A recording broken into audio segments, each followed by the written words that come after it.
Two people wake up at the same time, eat similar foods, and work the same hours. One has sustained energy from morning to evening.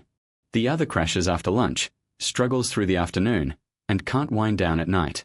The difference isn't genetics. It isn't willpower. It's structure, specifically, how closely their daily routine aligns with the biological timing systems built into their physiology. Chronobiologist Till Roeneberg at Ludwig Maximilian University studied the circadian biology of 65,000 Europeans and introduced the concept of social jet lag, the mismatch between your biological clock and the demands of your daily schedule.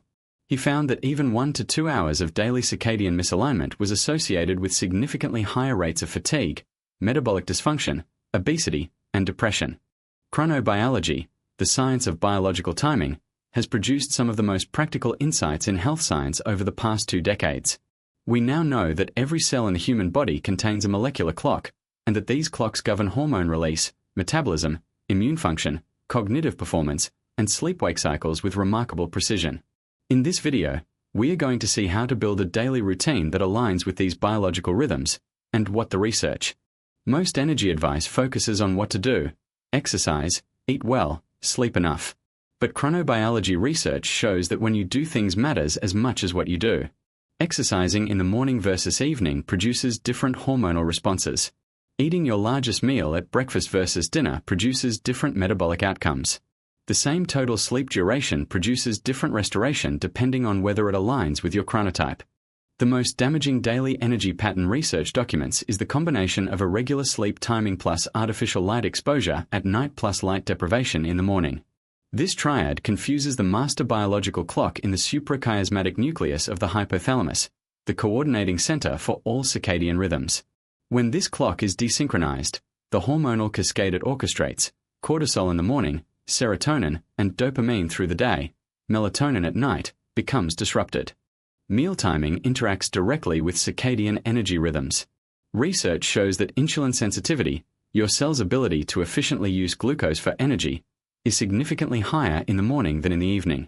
A large breakfast is metabolized more efficiently than a large dinner. Eating most calories late in the day leads to greater fat storage, higher post-meal glucose spikes, and more fatigue, even with identical caloric and macronutrient content. Research by Mead, published in Environmental Health Perspectives, established the critical role of morning sunlight in circadian entrainment. The retina contains specialized photoreceptors, intrinsically photosensitive retinal ganglion cells, that are maximally sensitive to the short wavelength blue light abundant in morning sky. These cells signal directly to the suprachiasmatic nucleus to set the body's master clock. Even on overcast days, outdoor morning light provides 10 to 50 times more circadian signal than indoor artificial lighting, making morning light. Matthew Walker's research on sleep architecture and timing shows that the human alertness curve follows a consistent pattern in most individuals. Cortisol peaks 1 to 2 hours after waking, producing the first energy peak. A natural mid-afternoon trough around 1 to 3 p.m., present regardless of meal timing, contrary to popular belief, follows. A second alertness peak in the late afternoon and early evening, and a progressive decline towards sleep as melatonin rises. Research on the metabolic timing of meals confirms significant circadian variation in insulin sensitivity, digestive enzyme activity, and gut motility. Studies show that the same caloric intake consumed earlier in the day produces better weight management outcomes, lower post-meal glucose, and more stable energy throughout the day compared to late-shifted eating patterns. A study at Harvard's Brigham and Women's Hospital found that late-shifted meal timing reduced resting energy expenditure and reduced leptin levels, a double blow to both metabolism. The afternoon trough is not a problem to be solved with caffeine. It's a biological signal that is best utilized for lower cognitive tasks or a strategic nap. Research on napping shows that a 10 to 20-minute nap in the early afternoon, before 3 p.m., improves alertness, cognitive performance, and mood for the remaining hours of the day more effectively than caffeine. The ideal daily energy routine from the research aligns 6 key behaviors with their optimal biological windows. Morning, consistent wake time, immediate outdoor light exposure for 10 to 15 minutes, delay caffeine by 90 minutes, exercise or movement within the first 2 hours. Midday, largest meal of the day, strategic 10 to 20-minute nap if available, lighter cognitive work during the 1 to 3 p.m. trough. The most important single habit in the daily routine, the one that anchors all the others, is consistent wake time. Research consistently shows that wake time consistency is a stronger predictor of sleep quality and daytime energy than sleep duration, sleep environment, or pre-sleep rituals. The suprachiasmatic nucleus uses the morning light-wake signal to calibrate all downstream rhythms. When that signal comes at the same time each morning, every hormonal and metabolic rhythm downstream entrains properly.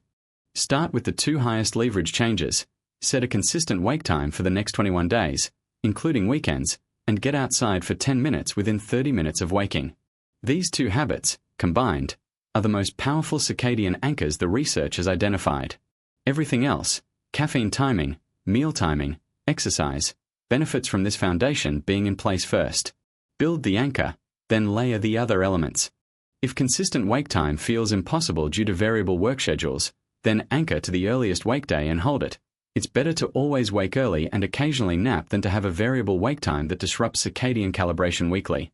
If you're a night owl and the morning routine feels biologically wrong, then research supports gradual shift of wake time by 15 minutes earlier per week. Slow adjustment allows the circadian clock to shift without the. Your body runs on a precise biological clock, and your daily routine either works with it or against it.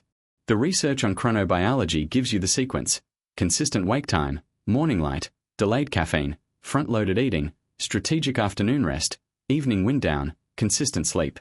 This isn't a rigid schedule.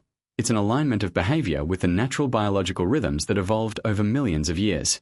Work with that alignment and energy becomes consistent, predictable, and sustainable. Your body has a rhythm, and learning to live by it rather than against it is one of the most powerful things you can do for your health and energy. MedBrief Today exists to give you that kind of insight. Keep watching to keep understanding. If today's video helped clarify something, share it with someone who needs it. Most people never see research summarize this clearly. That's exactly what this channel is here to do.